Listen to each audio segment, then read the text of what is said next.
दोस्तों, स्वागत है आपका एचआर स्टेनो क्लासेस में। आज हम मेवाड़ बुक डिक्टेशन की डिक्टेशन क्रमांक 27 बोलने जा रहे हैं। डिक्टेशन की गति रहेगी 100 वर्ड पर मिनट।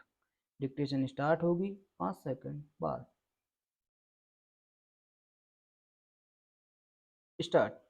भारतीय संविधान के दिए गए मूल अधिकारों की संरक्षार्थ भारत के उच्च न्यायालय को और प्रत्येक राज्य के उन न्यायालयों को इन उक्त 5 रिटों को जारी करने की शक्ति भारतीय संविधान में दी गई है। किंतु हम जानते हैं कि आज भारत का निर्धन व्यक्ति अपने मूल अधिकारों की रक्षा करने के लिए उच्चतम न्यायालय में नहीं पहुंच पाता है।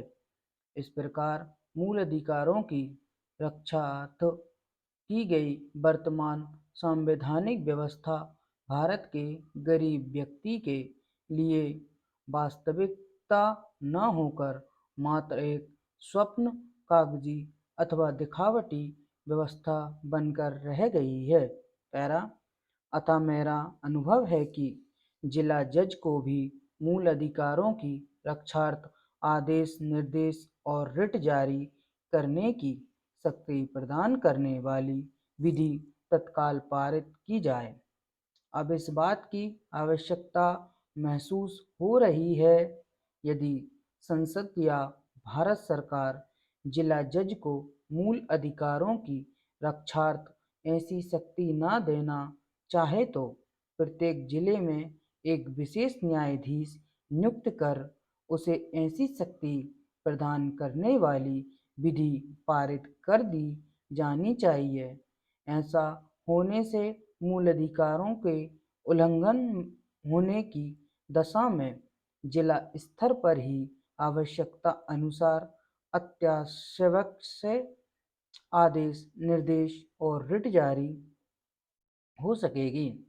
वही मूल अधिकारों के उल्लंघन को तत्काल प्रभावी ढंग से रोका जा सकेगा।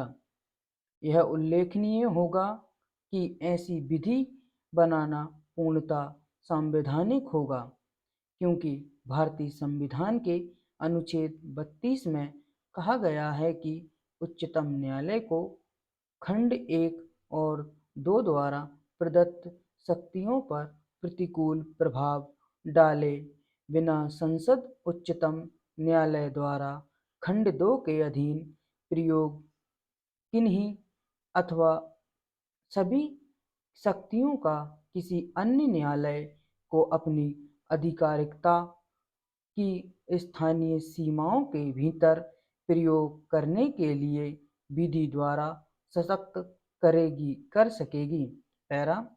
ऐसा करने से एक पंथ दो काज नामक कहावत चर्चे चरितार्थ हो जाएगी, क्योंकि ऐसी विधि जिसकी पारित करने की अनुमति अनुच्छेद 31 में संसद को प्रदान की गई है, इस चीज के पारित हो जाने पर जहां भारत के किसी भी निर्धन व्यक्ति को न्याय त्वरित गति से सुगमता पूर्वक मिल सकेगा, वहीं दूसरी ओर हमारे संविधान के अनुच्छेद 39 में दिए गए इस नीति निर्देशक सिद्धांत का भी पालन हो जाएगा कि राज्यों यह सुनिश्चित करेंगे कि विधिक तंत्र इस प्रकार काम करे कि समान अवसर के आधार पर न्याय सुलभ हो, और यह सुनिश्चित